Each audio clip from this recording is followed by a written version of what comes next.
欢迎来到新兴消息频道，请订阅频道，所以大家不要错过当天最热门的新闻。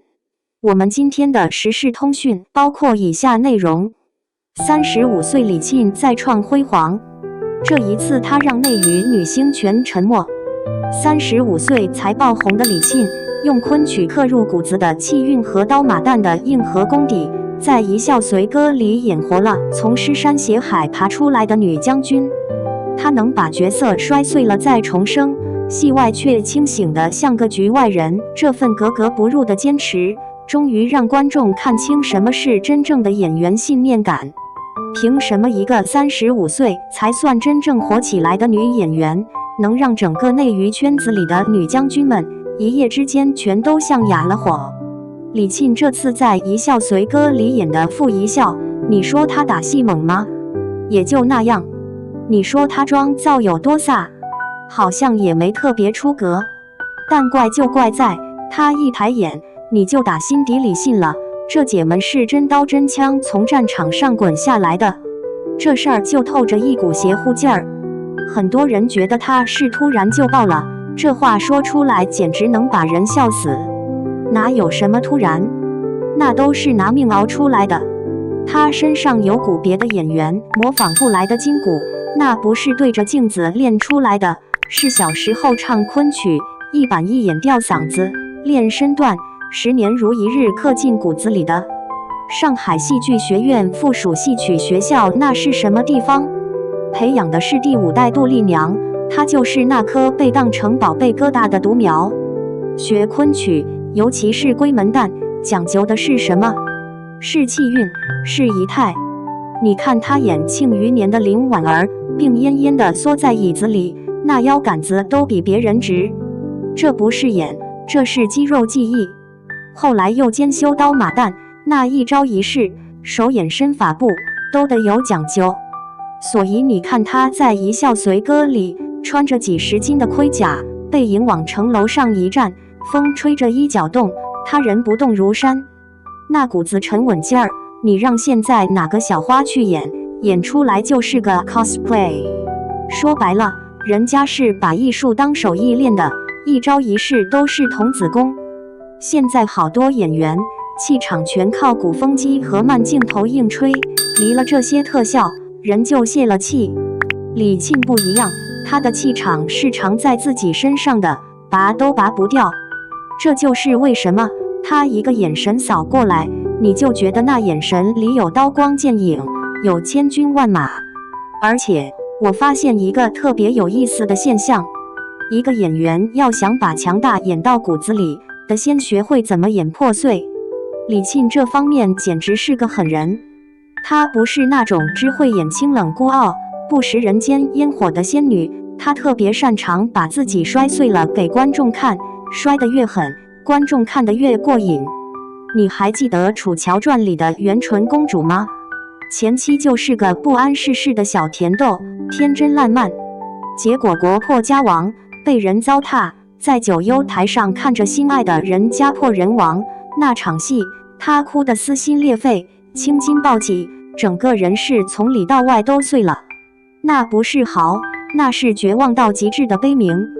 后来黑化，眼神里那种怨毒和疯狂，看得人后背发凉。还有更狠的，她在《白鹿原》里演田小娥，这角色多难演啊，稍微一过火就成了风骚，稍微一收敛又没了那股子原始的生命力。她愣是把一个在那个年代被男人当成玩物，在泥潭里挣扎求生的女人的媚、贱、纯、悲全给演出来了。你看她啃着野菜团子，眼神里那种对活下去的渴望，那种又认命又不甘心的劲儿，简直绝了。心理学上有个说法叫创伤后成长，一个人经历的痛苦越深，反弹出的生命力就越强。李沁就是把这个理论活生生演出来了。正是因为她把元纯的绝望、田小娥的悲惨都演透了，所以当她穿上盔甲变成傅一笑时，你才会相信这个女人的强大不是喊口号喊出来的，是从尸山血海里一步步趟出来的，是从一次次被碾碎又一次次把自己粘起来的经历中淬炼出来的。他的坚毅是有出处的。更有意思的是，戏里这么能折腾的一个人，到了戏外简直无趣的像个局外人。现在这圈子，谁不拼命给自己立人设？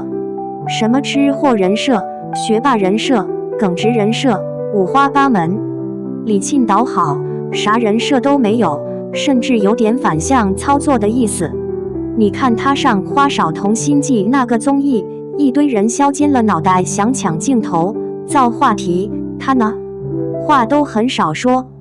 妹妹晕车，他默默把人拉到自己房间照顾。前辈嘉宾来了，他主动把大床房让出去。发现陈数一个人掉队了，他二话不说就折回去陪着走。这些事儿镜头不一定能捕捉到，也没上什么热搜，但就是这些小细节，让好多路人觉得这姑娘靠谱。她对自己的职业规划也清醒得可怕。前几年大女主爽剧那么火，拍一部火一部，多少资本捧着钱想找她演那种一路开挂神挡杀神佛挡杀佛的角色。她给拒了，理由特简单，我不想像个提线木偶。你听听，这话多得罪人，但她就是这么干了。她宁愿一年只接一两部戏，也要保证剧本质量。有博主统计过，她过去几年演的戏，豆瓣评分基本都在 7.5 分以上。这在现在这个一年拍5部戏、5部全扑街的劳模遍地的环境里，简直是一股清流。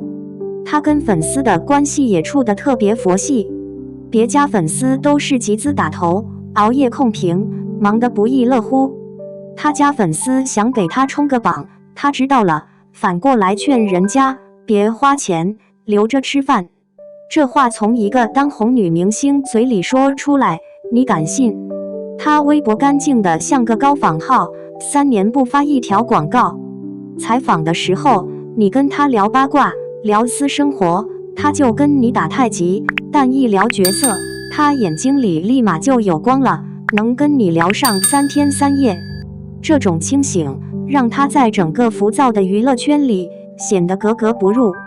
当所有人都拼命往流量的池子里跳，想分一杯羹的时候，他自己一个人安安静静地站在岸上，琢磨着怎么把演员这份手艺做得更精进。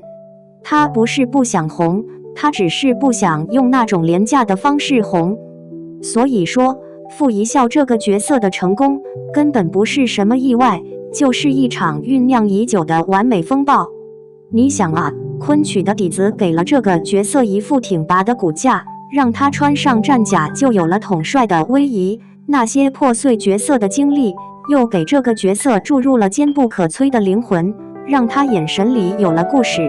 而他本人在戏外那种清醒和坚持，则给了这个角色最宝贵的真实感。这3样东西加在一起，傅一笑这个人物才算真正活了过来。当那些穿着内增高、化着桃花妆的女将军们还在镜头前摆 pose 的时候，李沁已经满脸泥水的在雨里跟10几个壮汉肉搏了，发髻散乱，眼神却像淬了火的钢。他一句台词都没有，但你隔着屏幕都能感觉到那股子宁死不降的狠劲儿。这就叫信念感，是现在最稀缺的东西。李沁的这次破纪录，其实不是他一个人的胜利，更像是观众审美的一次集体起义。大家看腻了那些悬浮在天上的、被资本包装出来的完美偶像，开始渴望看到一些更真实、更有力量、能与角色产生灵魂共鸣的演员。